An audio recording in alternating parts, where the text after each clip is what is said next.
Exercise 3.2 question number first बोला गया है from the pair of linear equation in the following problems and find their solution graphically. हमको linear equation बनानी है इसमें, ठीक है, और उसका फिर सॉल्यूशन करना है, मतलब उसमें एक्स वाई की वैल्यू निकालनी है, ग्राफिकली उसको रिप्रेजेंट करके ग्राफ बना के निकालनी है एक्स और वाई की वैल्यू, ठीक है। तो इसको करने के लिए सबसे पहला है बोला 10 student of class 10th took part in mathematics quiz. If the number of girls is 4 more than the number of boys, find the number of boys and number of girls who took part in the quiz. तो बहुत ही simple question है ये, इसको आप खुद ही कर सकते हो। इसमें लेट कर लेना आप नंबर ऑफ बॉयज़ x, ठीक है। देखो आपको इसमें बोला गया है, हमें ना पता कैसे चलता है क्वेश्चन में हम लोगों को क्या लेट करना है, वो पता चलता है क्वेश्चन की स्टेटमेंट से। यहाँ पे जो बोला है नंबर ऑफ़ गर्ल्स वो 4 more than the number of boys, मतलब नंबर ऑफ़ गर्ल्स जो है नंबर ऑफ़ बॉयज़ से 4 ज़्यादा है, ठीक है बेटा। तो अगर मेरे पास बॉयज़ पता चल गए मेरे को कि बॉयज़ कितने हैं, तो हम नंबर ऑफ़ गर्ल ईजीली निकाल सकते हैं, है ना, क्योंकि गर्ल उनसे 4 ज़्यादा है। तो हमने यहाँ पे किसको लेट करना है, नंबर ऑफ़ बॉयज़ को, ठीक है। अकॉर्डिंग टू द स्टेटमेंट हम लोगों को पता चल जाता है हमें लेट किसको करना होता है। तो यहाँ पे जो गर्ल्स है वो किस पे डिपेंडेंट है, बॉयज़ पे। तो अगर हमारे पास नंबर ऑफ़ बॉयज़ आ जाते हैं तो हमारे पास नंबर ऑफ़ गर्ल्स भी आ जाएंगे। तो लेट किया हमने नंबर ऑफ़ बॉयज़, वो हमने लेट कर लिया x। तो नंबर ऑफ़ गर्ल्स कितनी हो जाएगी, बॉयज़ से 4 ज़्यादा, x + 4, ठीक है।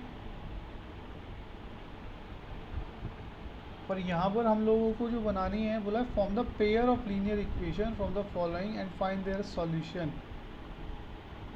तो ये तो बड़ा सिंपल सा हो गया।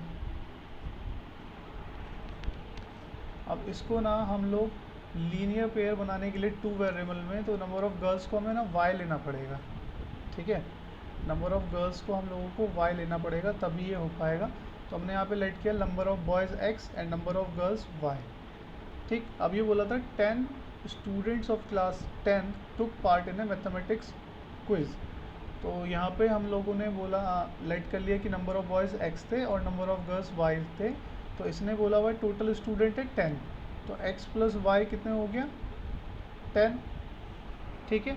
ये इक्वेशन नंबर 1 बन गई। यहाँ से 2 इक्वेशन बनानी है क्वेश्चन में। ऊपर सबसे पहली वाली स्टेटमेंट जो है ऊपर की तरफ, उसमें साफ साफ बोला गया है form the pair of linear equations in the following problem and find their solution graphically. तो हमें 2 पेयर बनाने। एंड आगे क्या बोला गया है कि नंबर ऑफ़ गर्ल्स, मतलब नंबर ऑफ़ गर्ल्स जो था क्या y, वो ज़्यादा है कितनी, नंबर ऑफ़ बॉयज़ से। नंबर ऑफ़ बॉयज़ कितने हैं, x से 4, ठीक है बेटा। मैंने बताया था ना कल कि जो भी वैल्यू होती है वो उसके सामने की तरफ होती है। जैसे ये नंबर ऑफ़ गर्ल्स है, तो नंबर ऑफ़ गर्ल्स की जो वैल्यू होगी वो कहाँ होगी, उसके सामने की तरफ। तो number of girls equals to x + 4, 4 मुझे इसके सामने की तरफ करना पड़ेगा तभी इसकी वैल्यू निकल के आएगी, ठीक है। अब जैसे यहाँ पे मैं बोलूँ कि नंबर ऑफ़ बॉयज़ अगर 10 थे, तो नंबर ऑफ़ गर्ल्स आप यहाँ पे रख के नंबर ऑफ़ बॉयज़ को ईज़िली निकाल सकते हो कि नंबर ऑफ़ गर्ल्स हो जाएगी सर 14। बट अगर आप लोगों ने ये जो 4 था वो y वाली साइड में ऐड कर दिया, तो यहाँ पर अगर आप 10 लगोगे नंबर ऑफ़ बॉयज़, तो यहाँ से नंबर ऑफ़ गर्ल्स निकल के आएंगे 6, ठीक है। तो इसलिए हम लोग जो भी वैल्यू होती है ना वो हमारी वो सामने की तरफ होती है। जैसे नंबर ऑफ़ बॉयज़ जो है या नंबर ऑफ़ गर्ल्स जो है, इसकी जो वैल्यू होगी वो उसके सामने की तरफ होगी। ऐसी नंबर ऑफ़ बॉयज़ की जो वैल्यू होगी वो उसके सामने की तरफ होगी, ठीक है। तो अगर नंबर ऑफ़ बॉयज़ मुझे निकालना है तो 4 में इधर ले जाऊँगा। तो आप लोगों को समझ में आ गया होगा अब कि हमें ऐड किस साइड करना होता है, ठीक है। नाउ हम लोगों के सामने 2 इक्वेशंस बन चुकी है एंड इन इक्वेशंस को हम लोगों को सॉल्व करना है। तो यहाँ पर मैं x को ले आता हूँ राइट हैंड साइड में, लेफ्ट हैंड साइड में, तो इधर बचेगा 4। तो 2 इक्वेशंस है हमारे सामने 1 और 2, इसको सॉल्व करना है हमें। बट इसको ऐसे सॉल्व नहीं करना कि यहाँ पर हम दोनों ने इनको ऐड कर दिया, हमने इनको ऐड कर दिया या इनको सब्ट्रैक्ट कर दिया। इनको करना है ग्राफिकली सॉल्व। तो ग्राफिकली सॉल्व करने के लिए हम लोग क्या करेंगे, जैसे इक्वेशन 1 हमने लिया, ठीक है, बाय इक्वेशन 1 तो ग्राफिकली सॉल्व करने के लिए बाई इक्वेशन 1 हमने लिया इसको। तो कल हमने जैसे क्वेश्चन नंबर 3.1 के फर्स्ट में किया था ना, एक्स और वाई की वैल्यू पुट करके हमने पॉइंट्स निकाल लिए थे, तो बिल्कुल वही चीज़ हम लोग यहाँ भी करने वाले हैं। तो इक्वेशन 1 हमने जब यहाँ पे ली तो y इक्वल्स टू हो गया 10 माइनस एक्स। ठीक है, अभी यहाँ पे आप x की वैल्यू अपनी तरफ से लेट करते जाइए, y की वैल्यू आ जाएगी।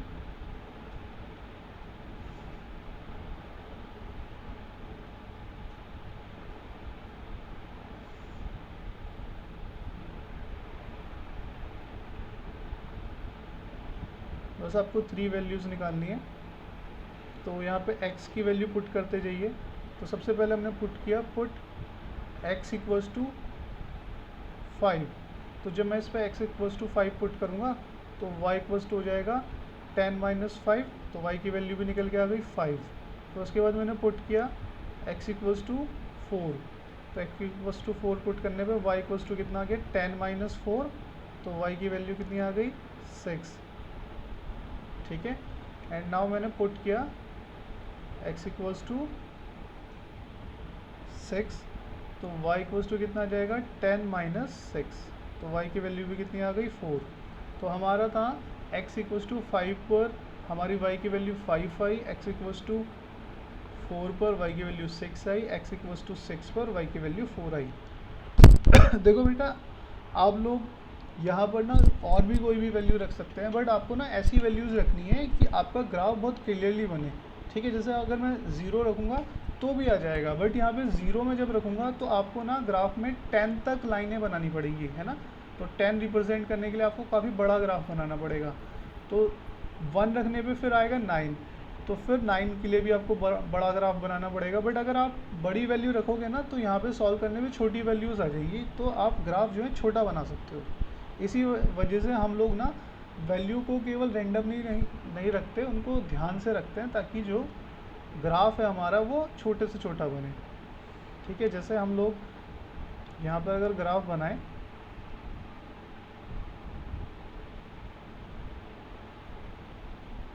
ठीक है, तो अभी अगर यहाँ पे 10 होता तो मुझे यहाँ पे कितनी लाइनें खींचनी पड़ती आगे तक 10 तक, बट अभी मैंने यहाँ पे देखा जो सबसे बड़ी वैल्यू है वो कितनी है 6 है x की, तो मुझे बस केवल कितने तक खींचना है 6 तक।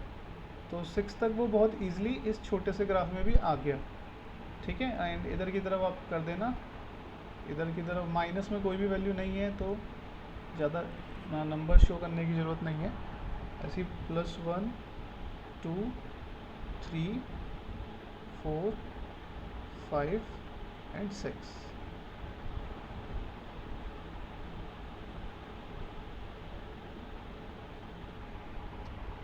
तो अभी हमारे पास केवल एक ही इक्वेशन आई है जिसके पॉइंट्स हम लोगों ने निकाल लिए हैं। अभी हम निकालेंगे इक्वेशन 2 की हेल्प से पॉइंट। ठीक है, तो बाय इक्वेशन 2, तो 2 की हेल्प से हम लोग पॉइंट निकाल रहे हैं। तो हमारे पास इक्वेशन 2 है y minus x equals to 4, y minus x equals to 4। तो यहाँ पे हम लोगों ने क्या किया, x को ले गए राइट हैंड साइड, तो y equals to x plus 4। तो अपनी तरफ से यहाँ भी हम लोग क्या करेंगे, पॉइंट्स पुट करेंगे। ठीक है, वो आपकी मर्जी है, आप अकॉर्डिंग टू क्वेश्चन कोई भी पॉइंट पुट कर सकते हैं, बट आपको ऐसे पॉइंट पुट करने हैं कि जो आपकी वैल्यू है ना वो मिनिमम आए। ठीक है, जैसे अगर सपोज कहीं पे लिखा हुआ है for example x equals to 100 plus y, तो यहाँ पर y की वैल्यू 0 पुट करोगे ना तो आपको 100 तक लाइन शो करनी पड़ेगी। बट यहाँ पे आप क्या कर सकते हो, अगर आपने y की वैल्यू -50 पुट किया तो x की वैल्यू आप देखोगे 50 आ जाएगा, तो मतलब आपका ग्राफ छोटा बनेगा। तो इसलिए वैल्यूज़ ना छोटी पुट करनी है, मतलब ऐसे पुट करनी है कि ग्राफ में जो वैल्यूज़ हम शो करें वो मिनिमम हो। तो यहाँ पे आप देखो, यहाँ पे मैंने पुट किया x equals to 1, put x equals to 1, तो मैं 1 पुट करूँगा तो y इक्वल्स टू कितना आ जाएगा 5, है ना, 4 प्लस 1, तो y इक्वल्स टू आ गया 5। और भी छोटी वैल्यू पुट कर सकते हो, पुट किया आपने x इक्वल्स टू -3, तो y इक्वल्स टू कितना आ गया 4 माइनस 3, y की वैल्यू आ गई 1। एंड पुट कर सकते हो आप x इक्वल्स टू -2, तो y equals to 4 minus 2, y की वैल्यू आ गई 2। तो हमारे पास एक्स और वाई की वैल्यू आ चुकी है। एक्स इक्वल्स टू 1 पे वाई 5 था, एक्स इक्वल्स टू -3 पे वाई 1 आया है, एक्स इक्वल्स टू -2 पे वाई 2 आया है। तो अब हम लोग दोनों पॉइंट्स हमारे पास आ चुके हैं, इन्हें इसमें रिप्रेजेंट कर सकते हैं। सबसे पहले मैं सेकंड वाले को दिखा रहा हूँ क्योंकि ये मेरे सामने है नीचे की तरफ। तो सेकंड वाला, फर्स्ट वाले को दिखाते हैं सबसे पहले। एक्स की वैल्यू 5, तो एक्स की वैल्यू 5 ये है इधर, ठीक है। हम लोग कैसे रिप्रेजेंट करते हैं बेटा, इसको समझना। एक्स की वैल्यू 5 ये है एंड वाई की वैल्यू 5 ये है। तो हम लोग क्या करेंगे ना, दोनों तरफ से डॉट बनाएंगे बिल्कुल स्ट्रेट, ठीक है, 90 डिग्री के एंगल पे। एंड इसको ना हम आपस में कनेक्ट कर देंगे, मतलब इस साइड से भी हमने डॉट बनाई, इधर वाले 5 से भी एंड इधर वाले 5 से भी। तो जहाँ पे ये डॉट्स मैच होती हैं तो ये पॉइंट हो जाएगा हमारा 5,5। नाउ सेकेंड है हमारा 4,6, तो x इक्वल्स टू 4 ये रहा एंड y इक्वल्स टू 6 इधर है, ठीक है, 4 इधर है। तो इसको भी हम लोग ऐसे इंक्रीज़ करेंगे, दोनों साइड से डॉटेड लाइन इंक्रीज़ करनी है। तो यहाँ पे जहाँ पे ये मैच होती है वो हो गया हमारा 4,x। ये आगे वाली जो होती है x की वैल्यू, पीछे वाली y की वैल्यू, ठीक है। तो मैं अगर बोलूँ जैसे x पे हमने कितने डिस्टेंस कवर करी, तो आप बोलोगे सर 4, क्योंकि आगे की तरफ ना ये 4 है। तो ये जो आगे की तरफ होता है ये रिप्रेजेंट करता है एब्सिस का को, एंड ये पीछे का जो रिप्रेजेंट करता है वो करता है ऑर्डिनेट को। ऑर्डिनेट मतलब y एक्सिस, एब्सिस का मतलब x एक्सिस, ठीक है। तो आगे हम लोग देखते हैं, हमारे पास नेक्स्ट पॉइंट था 6,4, मतलब x की वैल्यू 6 एंड y की 4। तो ये रही y की वैल्यू 4 और x की वैल्यू 6। तो ये हो गया हमारा 4,6। अब हम दिखा रहे हैं अपने next points which is x की वैल्यू 1 एंड y की वैल्यू 5। तो x की वैल्यू 1 ये है इधर, ठीक है, एंड y की वैल्यू 5 इधर है। तो इसको हम लोग ऐसे आगे डॉटेड इंक्रीज करेंगे। तो ये हो गया हमारा फर्स्ट पॉइंट 1,5, ठीक है। सेकंड है x की वैल्यू -3 एंड y की वैल्यू 1। तो x की वैल्यू -3 इधर है एंड y की वैल्यू 1 इधर, और इनको इंक्रीज करेंगे तो यहाँ पर हो जाएगा हमारा -3,1। और फाइनली x की वैल्यू -2 एंड y की भी -2। तो x की वैल्यू -2 इधर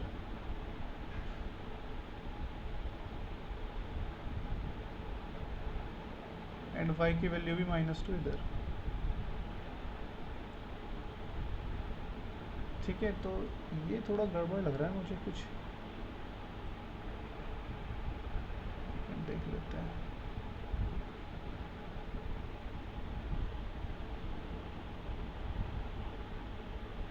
ठीक है, इसको इधर ले आएंगे।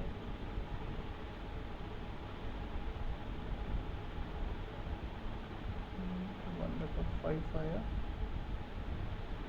-3,1, ठीक है। फिर y इक्वल्स टू -2।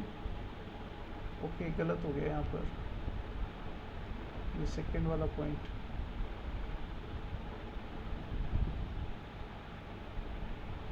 इसमें x equals to -2, x equals to -2 इधर है एंड y इक्वल्स टू +2 इधर है। तो यहाँ पर होगा हमारा पॉइंट, ठीक है, ये यहाँ पर है -2,2। अब हम लोगों के पास सारे पॉइंट्स आ चुके हैं, तो हम लोग ना क्या करेंगे, लाइन ड्रॉ करेंगे, ठीक है। जैसे फर्स्ट वाली लाइन आप देखना कैसे ड्रॉ होगी। जब मैंने ये जितने भी रेड डॉट्स थी इनको मैच किया, तो जो लाइन आई हमारी बन के वो इस तरह से आएगी, ठीक है। ये ब्लू वाला जो है ये फर्स्ट वाली लीनियर पेयर को या फर्स्ट वाली लाइन को रिप्रेजेंट कर रहा है, एंड जो सेकंड वाला है हमारा, ये जो सेकंड है ये रिप्रेजेंट कर रहा है हम लोगों का सेकंड वाली लाइन को, ठीक है। तो जहाँ पर ये दोनों पॉइंट मिलेंगे ना बेटा, उसका आप ऑर्डिनेट्स ले लेना, उसके आप कोऑर्डिनेट्स ले लेना, वही हमारा सॉल्यूशन है। आई थिंक ये जो है 4,6 पे मिल जाने चाहिए दोनों की दोनों लाइनें 3,7 पे मिल रही हैं बेटा। हाँ, तो आप देख लेना 3,7 जहाँ पे भी ये मिलेगी ना, ये ग्राफिकली जब आप रिप्रेजेंट करोगे ना तो बहुत अच्छे से आपका ये किसी ना किसी पॉइंट पे मिलेगी। यहाँ पे तो हम लोगों ने डिस्टेंस भी इधर ज़्यादा लिए इधर कम लिए, बट आप ग्राफिकली करोगे तो बहुत अच्छे से क्लियर होगी। तो जहाँ भी ये मिल रही है उसके आप कोऑर्डिनेट्स ले लेना, एक्स एक्सेस वाले भी एंड वाई एक्सेस वाले भी। तो ये आपका 3,7 आ जाएगा, ठीक है। एक्स एक्सेस का 3 एंड वाई एक्सेस का 7, मतलब एक्स एक्सेस पे कितनी डिस्टेंस चली जहाँ पे इंटरसेक्ट हुआ 3 एंड वाई एक्सेस पे 7। तो अब हम लोगों का जो आंसर है वो आ गया है x equals to 3 and y equals to 7, यही आंसर है। तो इस तरीके से हम लोगों को निकालना है, ठीक है। मतलब बॉयज़ हमारे आ गए हैं, नंबर ऑफ़ बॉयज़ वो आ गए हमारे 3 एंड नंबर ऑफ़ गर्ल्स हैं वो आ गई हमारी 7। x था नंबर ऑफ़ बॉयज़ था ना, और y नंबर ऑफ़ गर्ल्स था। तो number of boys 3 and number of girls हो चुके हैं हमारे 7। तो बेटा हम लोगों को इस तरीके से इसको ग्राफिकली सॉल्व करना है, ठीक है। इक्वेशंस आपको पता चलेगी कैसे बनानी है एंड उसके बाद फिर उसका ग्राफ कैसे बनाना है। ग्राफ में जहाँ भी दोनों लाइनें इंटरसेक्ट कर रही है, देखो सपोज़ क्या होता है ना, कभी कभी ये पॉइंट आप देख रहे होगे यहाँ पर ख़त्म है, तो आप सोचोगे सर हम तो केवल यहाँ तक ही की लाइन बनाएंगे, आगे क्यों बनाएं। बट आपको ना बेटा इस लाइन को तब तक आगे पीछे इंक्रीज़ करना है जब तक कि ये कहीं ना कहीं इंटरसेक्ट ना कर जाए।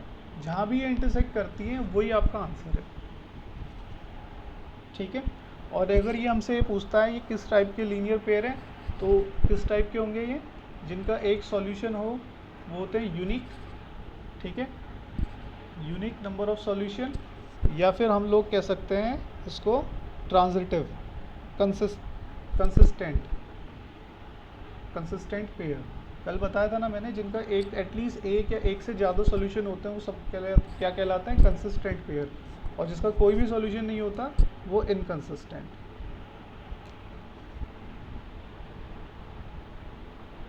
ठीक है। नाउ क्वेश्चन नंबर 2, इसके बाद हम कर रहे हैं क्वेश्चन नंबर 2। क्वेश्चन नंबर 2 में हम लोगों को बोला है ऑन कंपेयरिंग द रेशियोज, हमें बोला है रेशियो कंपेयर करना है किसका, A1 upon A2 comma B1 upon B2 comma C1 upon C2 का रेशियो हमको करना है। And find out whether the line representing following pairs of linear equation intersect at a point are parallel और coincident.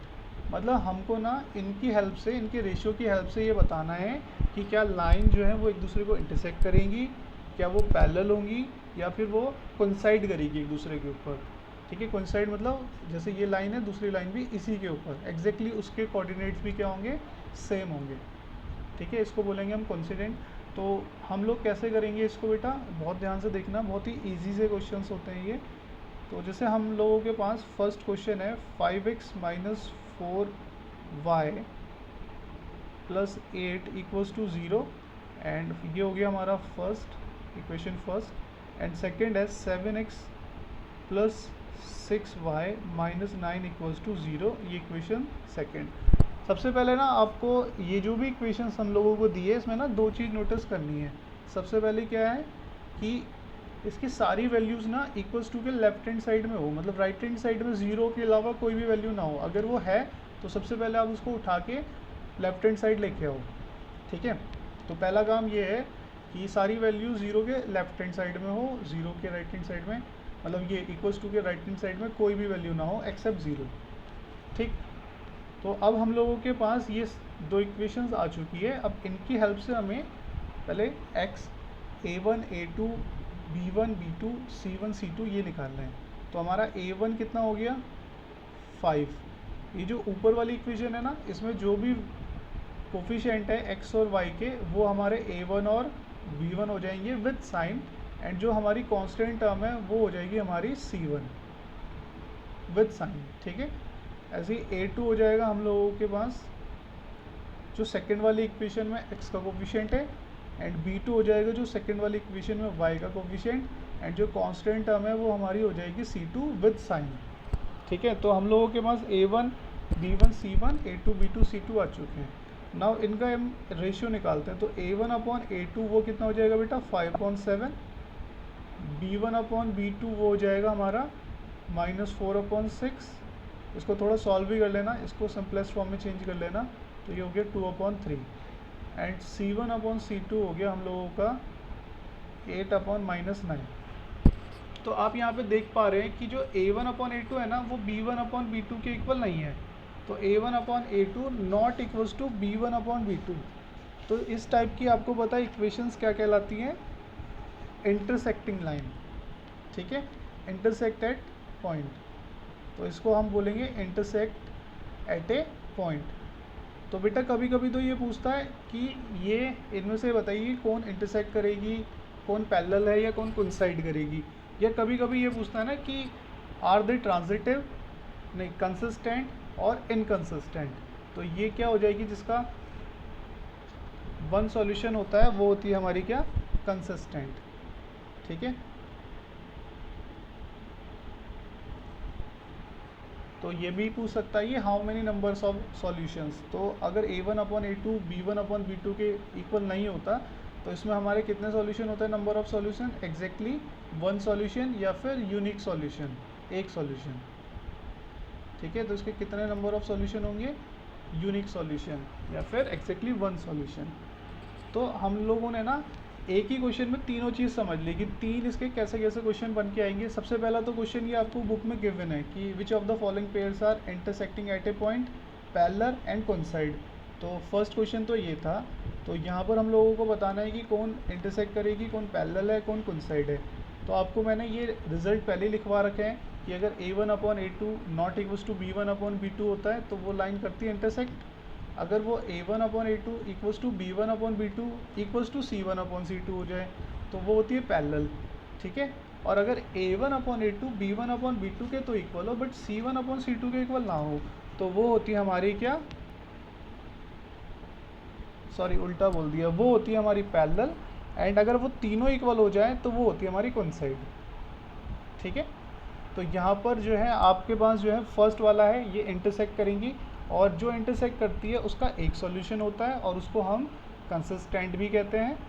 And जो intersect नहीं करती, मतलब जैसे जिसमें तीनों इक्वल हो जाते हैं, जो पैरेलल जिसमें तीनों इक्वल हो जाए, जो कोइंसाइड करेगी उसमें हमारे होते हैं इनफाइनाइटली मैनी सॉल्यूशन, ठीक। और वो भी हम लोगों की क्या होती है, कंसिस्टेंट होती है। एंड जिसमें a1/a2 इक्वल्स टू b1/b2 हो but not equals to c1/c2 हो, वो होती है हमारी पैरेलल लाइंस। और उसमें जो हमारे नंबर ऑफ सॉल्यूशन होते हैं वो होते हैं नो, एक भी नहीं होता, ठीक है। और उसको हम बोलते हैं इनकंसिस्टेंट। तो इस टाइप के क्वेश्चंस आएंगे। जैसे नेक्स्ट वाला ही है क्वेश्चन नंबर 3, इसमें हम लोगों को केवल क्या बताना है, कंसिस्टेंट बताना है और इनकंसिस्टेंट। तो इसके मैंने रिजल्ट आपको पहले ही लिखवा दिए हैं कि कैसे हमें पता चलता है इनकंसिस्टेंट है या कंसिस्टेंट है, ठीक है। क्वेश्चन नंबर 4 है हम लोगों का, which of the following pairs of linear equations are consistent and inconsistent, if consistent obtain the solution, ठीक है। अगर वो कंसिस्टेंट है तो उसका सॉल्यूशन बताओ। तो हम लोग बेटा पहले तो देख के इसमें से, जैसे क्वेश्चन नंबर जो 4 है इसमें देख के ही बता सकते हैं कि कौन कंसिस्टेंट है कौन इनकंसिस्टेंट है, ठीक है। क्योंकि सॉल्यूशन भी तो केवल किसके निकलेंगे, जो कंसिस्टेंट होगी, है ना। इनकंसिस्टेंट क्या होती है, जिसमें नो सॉल्यूशन हो। तो अगर हम देखें क्वेश्चन नंबर 4 का फर्स्ट पार्ट, तो यहाँ पर हम लोगों को दो इक्वेशन दी है, x + y = 5, ठीक है। तो आप क्या करोगे, सबसे पहले 5 को उठा के लेफ्ट हैंड साइड में ले जाओगे और इसे इक्वेशन 1 बना दोगे। और सेकंड वाली हमें दी थी 2x + 2y = 10, तो यहाँ भी हम लोग यही करेंगे, 10 को उठा के लेफ्ट हैंड साइड एंड इसे इक्वेशन नंबर 2। यहाँ पर हम लोग सबसे पहले निकालते हैं रेशियो a1/a2। तो a1 है x का कोफिशिएंट 1 और इधर x का कोफिशिएंट 2, ठीक। उसके बाद b1/b2, तो b1 है हम लोगों का 1 एंड b2 है 2। उसके बाद c1/c2, c हमारा -5 एंड c2 है हमारा -10। इसको हम सिंपलेस्ट फॉर्म में भी चेंज कर लेंगे हैंड टू हैंड। तो ये आ गया हमारा तीनों इक्वल, a1/a2 इक्वल्स टू आ गया b1/b2 इक्वल्स टू आ गया c1/c2। तो ये हमारी जो इक्वेशन हो गई वो क्या हो गई हमारी, ये हो गई हमारी कंसिस्टेंट, है ना। तो अगर ये कंसिस्टेंट है, और इसमें ना दो चीज़ें हैं, कंसिस्टेंट भी है और ये कोइंसाइड भी कर रही है। तो जो कंसिस्टेंट होती है उसमें नंबर ऑफ सॉल्यूशन होते हैं मैनी, ठीक है, इनफाइनाइटली मैनी सॉल्यूशन इसमें होते हैं, इनफाइनाइटली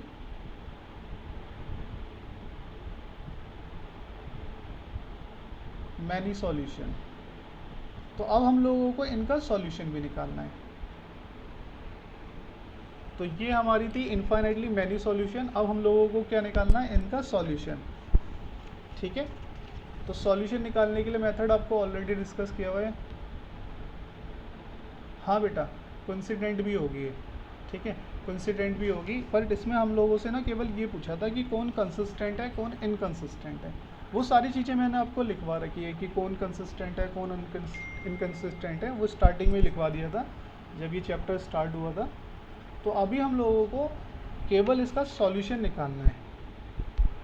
सॉल्यूशन मतलब एक्स और वाई की वैल्यूज़। तो एक्स और वाई की वैल्यूज़ निकालने के लिए आप कैसे निकालोगे,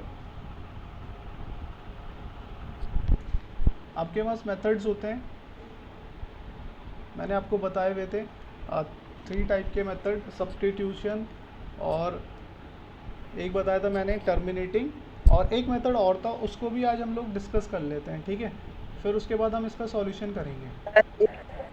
यार एलिमिनेशन था। हाँ, एलिमिनेशन बेटा, और सब्स्टिट्यूशन और क्रॉस मल्टीप्लिकेशन। मल्टीप्लिकेशन हम लोगों ने डिस्कस नहीं किया था, आज हम क्रॉस मल्टीप्लिकेशन मेथड को डिस्कस कर लेते हैं एंड उसके बाद हम इसको डिस्कस करेंगे। ठीक है,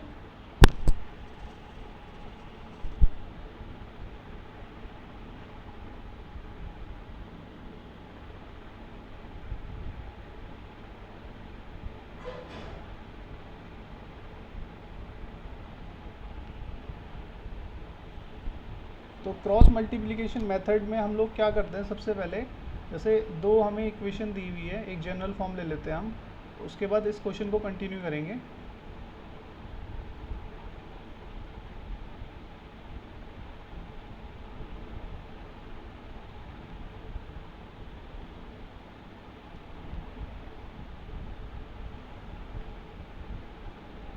Recording in progress. Recording stopped.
तो सबसे पहले हम लोग क्या करते हैं, इसमें क्रॉस मल्टीप्लिकेशन में हमारे पास जैसे ये दो लीनियर इक्वेशन आ गई है इन 2 वेरिएबल्स, तो क्रॉस मल्टीप्लिकेशन में हम लोग करेंगे x अपॉन, ठीक है, x upon equals to y upon and equals to 1 upon. ठीक है, तो सबसे पहले इसमें हो जाएगा यहाँ पर, देखो बेटा x अपॉन, तो जब x हम लेते हैं तो उसके साथ जो भी कांस्टेंट है या उसके साथ जो भी कोफिशिएंट है उसको छोड़ के जो कोफिशिएंट हम लोगों के पास बच गए, जैसे b1 अपॉन b2, ठीक है, एंड यहाँ बच गया हमारे पास c1 अपॉन c2 और बीच में माइनस का साइन। ऐसे ही जब हम y लेंगे तो y को छोड़ के, y के कोफिशिएंट को छोड़ के क्या क्या बच गया हमारे पास, c1 अपॉन c2 माइनस इधर से बचा क्या, a1 अपॉन a2। ठीक है, हम लोगों को आगे की तरफ को जाना है। आगे की तरफ मतलब जैसे मैं y की बात करूं तो जब मैंने y लिया ना, तो y के साथ जो भी कोफिशिएंट था उसको हमें नहीं कंसीडर करना। ठीक है, उसको हमें कंसीडर नहीं करना, हम लोगों को कंसीडर करना है उसके सामने की तरफ जो उसके अलावा बचा। तो उसके अलावा क्या बचा आगे की तरफ, तो c1 अपॉन c2, और फिर ऐसे घूम के इधर आना है और इधर से बचा हमारा a1 अपॉन a2 और बीच में हम लगा देंगे सब्ट्रैक्शन का साइन। नाउ जो हमारा लास्ट वाली टर्म है उसमें भी हम लोग ऐसे ही करेंगे, ये है हमारी कांस्टेंट टर्म, तो इसमें भी हम लोग क्या करेंगे, a1 अपॉन a2, फिर माइनस का साइन, b1 अपॉन b2, ठीक है, a1 upon a2 minus b1 upon b2। तो बहुत ही सिंपल था। इसको मैं एक बार दोबारा से बता देता हूँ। आप देखो बेटा कैसे हम लोग लेते हैं इसमें क्रॉस मल्टीप्लिकेशन में। सबसे पहले x अपॉन y का कोफिशिएंट, दोनों y के कोफिशिएंट का रेशो मतलब फ्रैक्शन में, माइनस दोनों y के जो कोफिशिएंट है अपॉन में, ठीक है, कांस्टेंट टर्म अपॉन में। फिर उसके बाद जब हम y लेंगे तो y को छोड़ के जो आगे कांस्टेंट टर्म बची वो कौन कौन सी, c1 अपॉन c2 माइनस, और इधर से हम लोग ले लेंगे a1 अपॉन a2। फिर लास्ट में ये है कांस्टेंट, तो कांस्टेंट जब हमने ऊपर की तरफ लिया तो ये कांस्टेंट हम छोड़ देनी है, फिर आना है इधर से, मतलब साइकिल जो है ना वो ऐसे चलेगी, आगे की तरफ को, इधर की तरफ को, फिर वो रिपीट हो जाएगी, ठीक है। फिर वो रिपीट होकर दोबारा से किस पे आ जाएगी, a1 upon a2 minus b1 upon b2 पे, ठीक। तो अब हम लोग यहाँ पर हमने इनको लिख लिया है। इसके बाद हम क्या करते हैं, b1 into c2 minus c1 into b2, ठीक है। अब इनकी कर देते हैं क्रॉस मल्टीप्लाई, तो इसको इधर भेजेंगे एंड इसको इधर भेजेंगे, फिर ऐसे इधर इसको इधर भेजेंगे एंड इसको इधर की तरफ भेजेंगे, c1 into a2 minus a1 into c2, फिर इक्वल्स टू 1 अपॉन, यहाँ भी बिल्कुल सेम करेंगे, इसको इधर की तरफ भेजेंगे एंड इसको इधर की तरफ,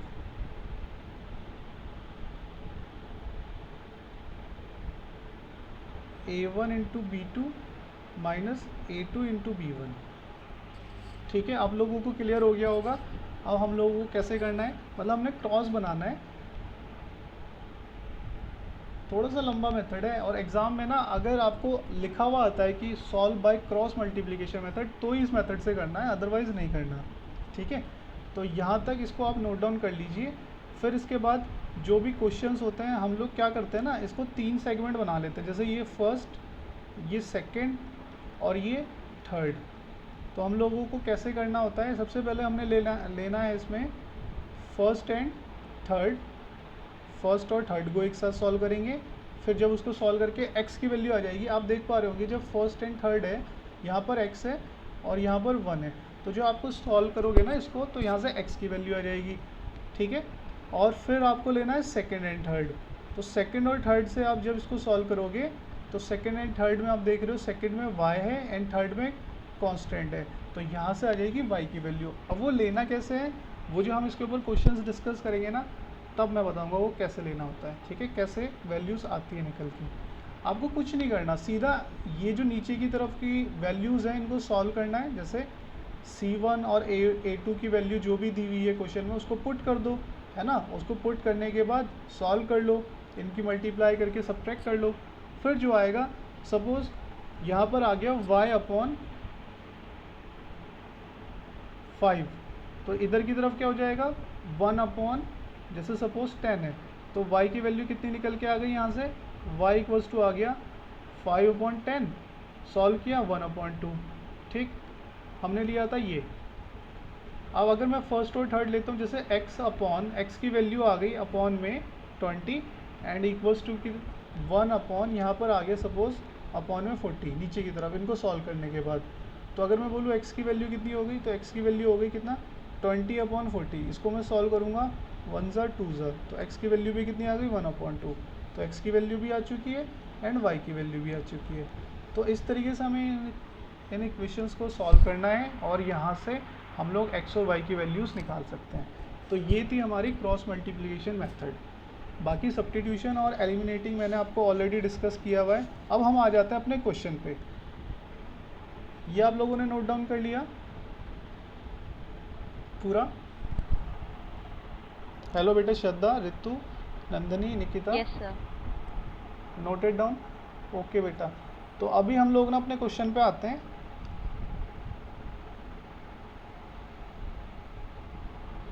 इसको मैं इरेज कर रहा हूँ नीचे की तरफ वाले को।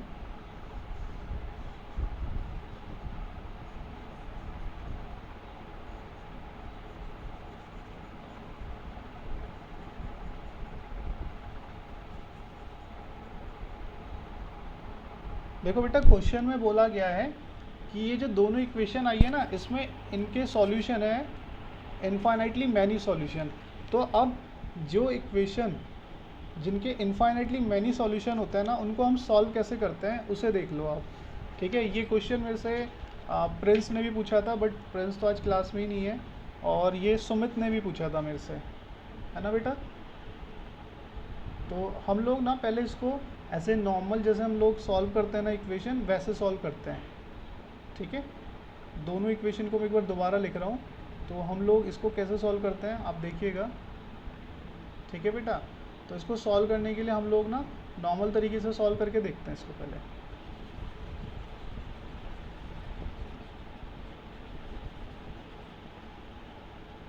तो नॉर्मली आपको पता है क्या हम लोग क्या करेंगे, आप एलिमिनेटिंग मेथड से तो करोगे ये कट जाएगा, मतलब दोनों कट जाएगा। यहाँ पे 2 से इंटू करोगे, माइनस करोगे, एक्स भी खत्म वाई भी खत्म। तो हम लोग ना इसको सब्स्टिट्यूशन मेथड से करने की कोशिश करते हैं बाय 1। तो इक्वेशन हमने 1 ले ली, तो यहाँ से हम लोगों ने x की वैल्यू निकाली 5 माइनस वाई। ठीक है, और फिर पुट कर दिया, पुट वैल्यू ऑफ x इन 2। यही तो था हमारा सब्स्टिट्यूशन मेथड। हम फर्स्ट वाली इक्वेशन से x की वैल्यू या y की वैल्यू निकाल लेते हैं और उसको 2 में पुट कर देते हैं। तो हमने यहाँ भी यही किया कि फर्स्ट से x की वैल्यू निकाली एंड उसको सेकेंड में पुट कर दिया हमने। ठीक है, इधर ही कर देते हैं, साइड में लिख देता हूँ मैं। तो यहाँ पर हम जब इसे सेकेंड में पुट करेंगे तो सेकेंड वाली इक्वेशन एक बार लिख लीजिए, एंड यहाँ पर x की जगह पर आपको रखना है कितना, 5 minus y plus 2y equals to 10, and 2 के अंदर इंटू करेंगे, 2 5 ज़ा 10 एंड 2 y ज़ा 2y plus 2y equals to 10। इसको आप देखोगे सॉल्व करके तो ये आ गया हमारा 10 इक्वल्स टू 10। ठीक है, अब 10 इक्वल्स टू 10 वो तो ठीक है, बट यहाँ से तो ना तो x की वैल्यू निकल के आई ना y की वैल्यू निकल के आई। बट हमारा तो यहाँ पे क्वेश्चन में बोला गया था ना, क्वेश्चन में बहुत बड़ा बड़ा लिखा था, आपने पढ़ा होगा question, which of the following pairs of linear equation are consistent or inconsistent, if consistent obtain the solution graphically। ठीक है, इसने बोला सॉल्यूशन बताओ ग्राफिकली। हम लोगों ने इसको निकालना है, ऐसे तो निकल गया ये। ठीक है, ऐसे तो यहाँ पे x की वैल्यू और y की वैल्यू कुछ नहीं आ रही है ना। ग्राफिकली आपको पता ही है कैसे निकालते हैं, ग्राफिकली मैं यहाँ पे डिस्कस कर ही नहीं रहा, मैं ये बता रहा हूँ आपको कि इस टाइप की इक्वेशंस को हम लोग कैसे सॉल्व करते हैं, उसके आंसर्स हम लोग कैसे निकालते हैं। तो यहाँ पर आप देख रहे हो कि दोनों इक्वेशन को जब मैंने सॉल्व किया तो दोनों के दोनों वेरिएबल ही ख़त्म हो गए। अब दोनों वेरिएबल ही ख़त्म हो गए तो हम निकालेंगे कैसे। ठीक है, तो हाँ, अब इसका रीज़न जो है हम लोगों को वो ये देना है कि स्टेटमेंट तो हमारी करेक्ट है, तो स्टेटमेंट इज़ ट्रू। ठीक है, however we do not get any proper value of x और y। ठीक, therefore we can not obtain any specific value of any other variable in this equation. मतलब ये जो इक्वेशन है, इस टाइप की जो भी इक्वेशन है, हम इस इक्वेशंस को सॉल्व करके x और y की वैल्यू निकाल ही नहीं सकते, क्योंकि इसमें इनफाइनाइटली मैनी सॉल्यूशन होंगे। This solution arisen because the given equation are the same. मतलब दोनों के दोनों आप देख रहे हो इक्वेशन बिल्कुल सेम है। अगर मैं इक्वेशन 1 में अगर 2 से इंटू करूँ ना, तो ये 2x, ये 2y और यहाँ पे कितना आ जाएगा 10। तो दोनों की दोनों इक्वेशन क्या है, सेम है बिल्कुल। तो इसमें क्या होता है ना, जो भी इक्वेशन सेम होती है उसमें हम सॉल्व करके उसको x और y की वैल्यू निकाल ही नहीं सकते। ठीक है, तो we can not find a unique solution. समझ में आया? देयर आर, क्योंकि because there are many common solution to the given equation. इसके बहुत सारे सॉल्यूशन होंगे, तो जिसके बहुत सारे सॉल्यूशन हैं उसका हम एक सिंगल सॉल्यूशन नहीं निकाल सकते। समझ में आई बात आपको? सुमित बेटा अभी कोई डाउट है इसमें?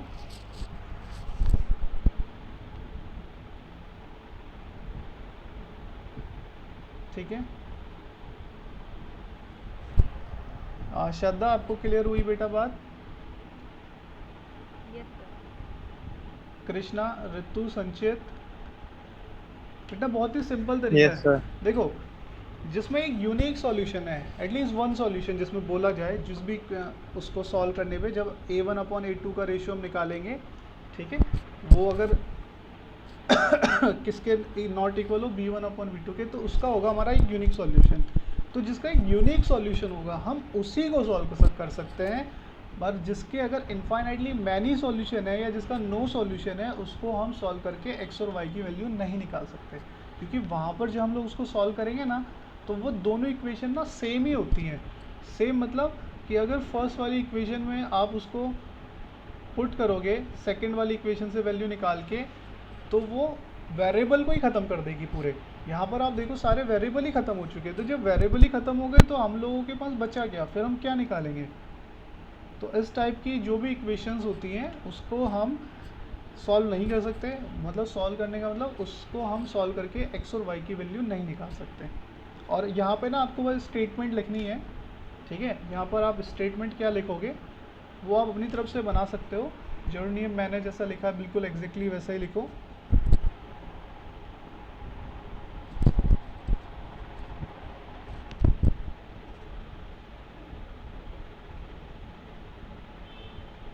यहाँ लिखेंगे दिस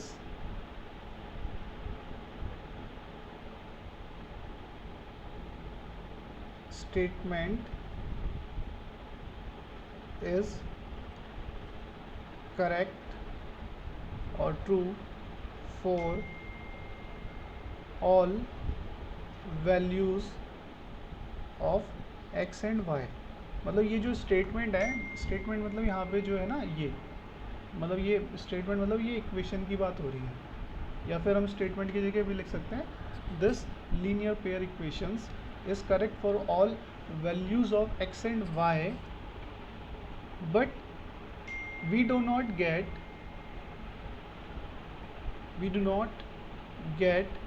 ए स्पेसिफिक वैल्यू। मतलब हमें एक स्पेसिफिक वैल्यू नहीं मिली, we do not get a specific value of y as a solution, ठीक है। मतलब हमको y की या x की कोई भी स्पेसिफिक वैल्यू नहीं मिली थी, ठीक है। एज वेल एज यहाँ पे लिख लेंगे as well as for x। तो हमको ना तो y की कोई स्पेसिफिक वैल्यू मिली और ना ही किसकी मिली, x की, ठीक है। बिकॉज यहाँ पे इसका रीज़न क्या लिखेंगे, दिस सिचुएशन या this condition is arise due to या अराइज बिकॉज ऑफ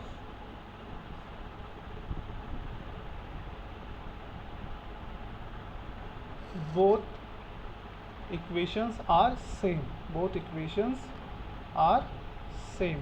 ये जो हमारी कंडीशन थी जिसकी वजह से हम दोनों की वैल्यू नहीं निकाल पा रहे, वो किस वजह से अराइज हुई, किस वजह से आई, क्योंकि दोनों के दोनों इक्वेशन कैसी थी, सेम। देयरफॉर यहाँ पे लिखेंगे देयरफॉर, इसलिए equation 1 and equation 2 have infinitely many solution, equation 1 और 2 में क्या होंगे, infinitely many solution होंगे।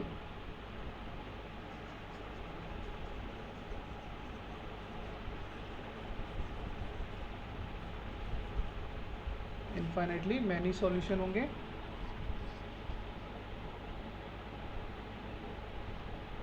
ठीक है। So if we want to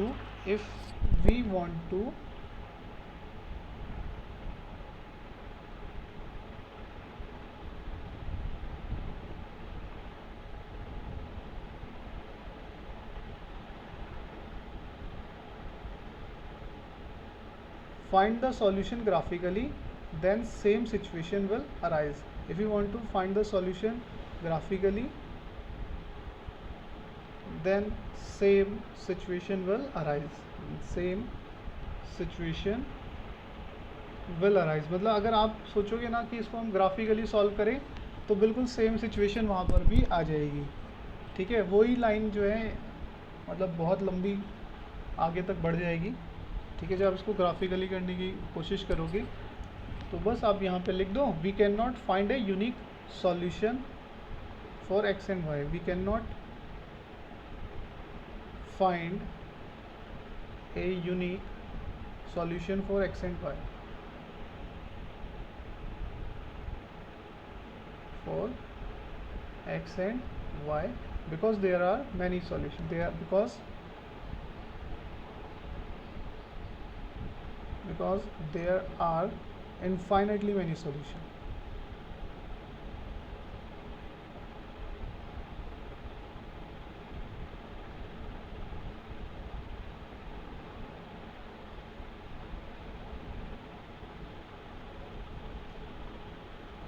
अब ये सोचोगे कि सर इतनी बड़ी स्टेटमेंट रटनी कैसे है, मतलब याद कैसे करनी है। तो ये रटने की ज़रूरत नहीं है।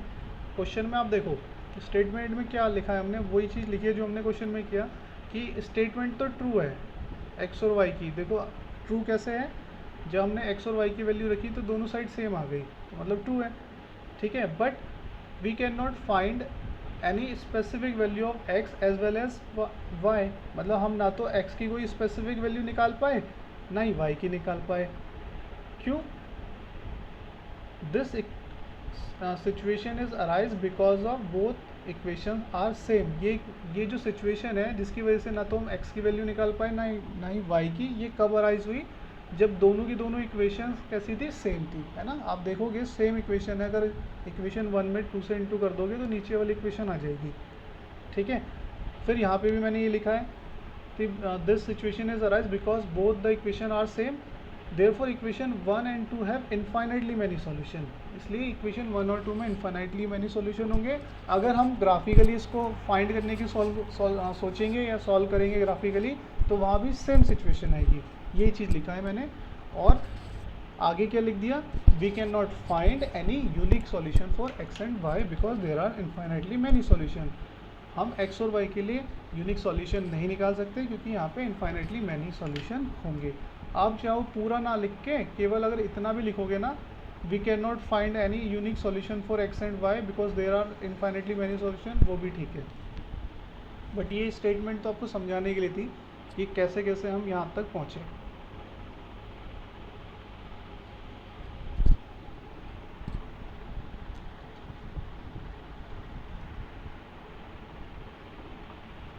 ये उससे बोलो, किससे बोलूँ बेटा?